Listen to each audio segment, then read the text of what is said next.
What is going on YouTube? I bet no one expected to see me again, especially with an actual Yu-Gi-Oh video. It has been almost 3 years since my last video, and that's just about how long it's been since I've played the game consistently, so this is going to be a rough one. After a long hiatus, I decided to get back into things and enter a casual tournament amongst friends, and to my surprise I think I did pretty decent. I had one loss with Mathmech in round 1, and then I had to win 7 matches straight after to get through the bracket of 13 other duelists. The tournament was held over the span of 2 weeks, which is ideal considering I have one of the worst work schedules ever now, hence the lack of content.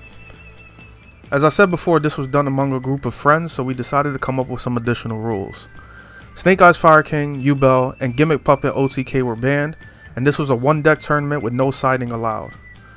The new Molcharm cards were also banned since they released around the start of the tournament, even though I magically pulled 3 copies with 1,000 gems somehow. I already got 2 of them. Shit!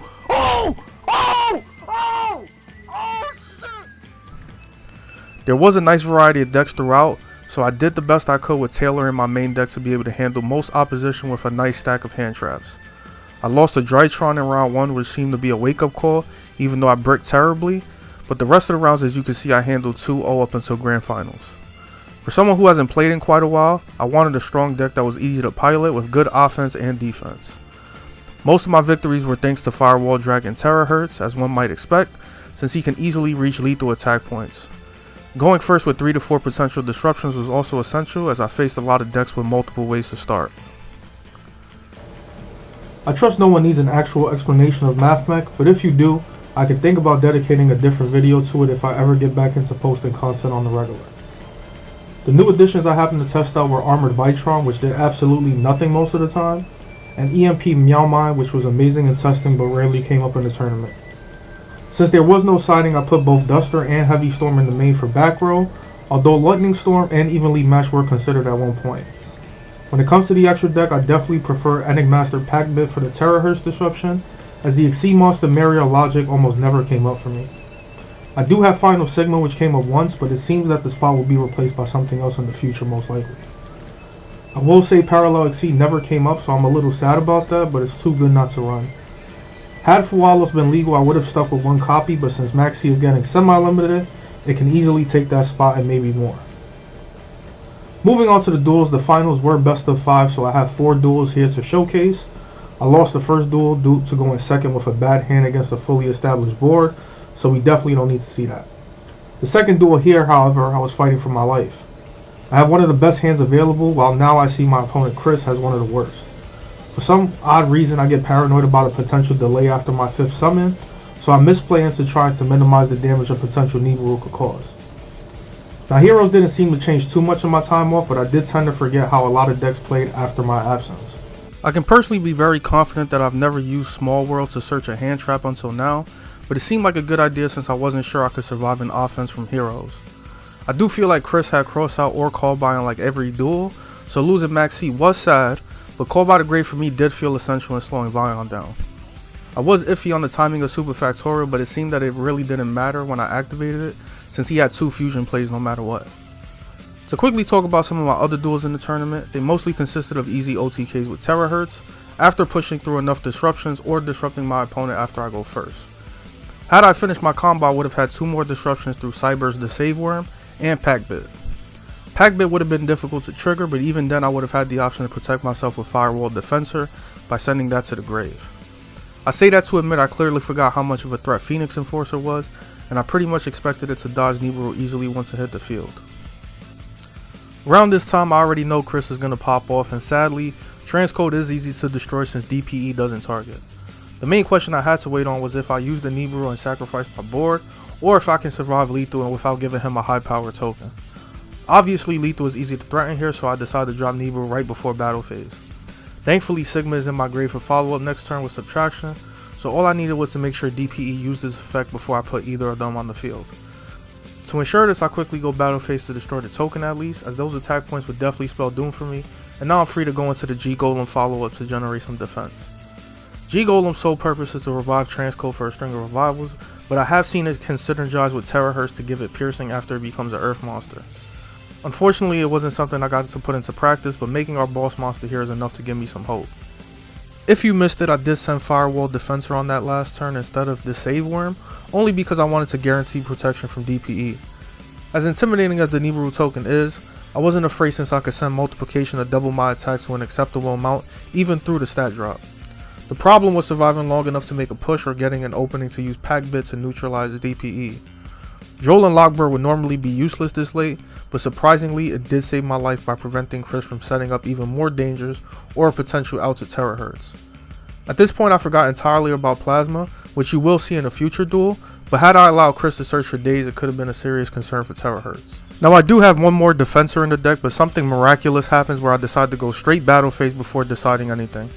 Doing this forces DPE to use its effect beforehand, as Terahertz negates all effects during the battle phase, but I just happened to be so lucky that either Chris had his toggle off or something else happened. With Terahertz in battle phase, I'm free to send Pack Bit to out him and deal the last few points of damage to stay alive. This was the longest duel I've had in the tournament and was worth the struggle, as we could have lost it so easily. This next duel is going to be the prime example of how most duels in the tournament went, and how quickly I prayed to end things every duel. There isn't much to say here, but I will leave you guys alone for the last two duels to enjoy. The question I expect to hear is if I'm coming back to posting Yu-Gi-Oh content, and honestly I cannot confirm yet. My work schedule is worse than before, but I can confirm I will try to do more of these tournament highlight videos if I'm available. More updates will follow, but for now, enjoy the rest of the duels.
振り返ることなんて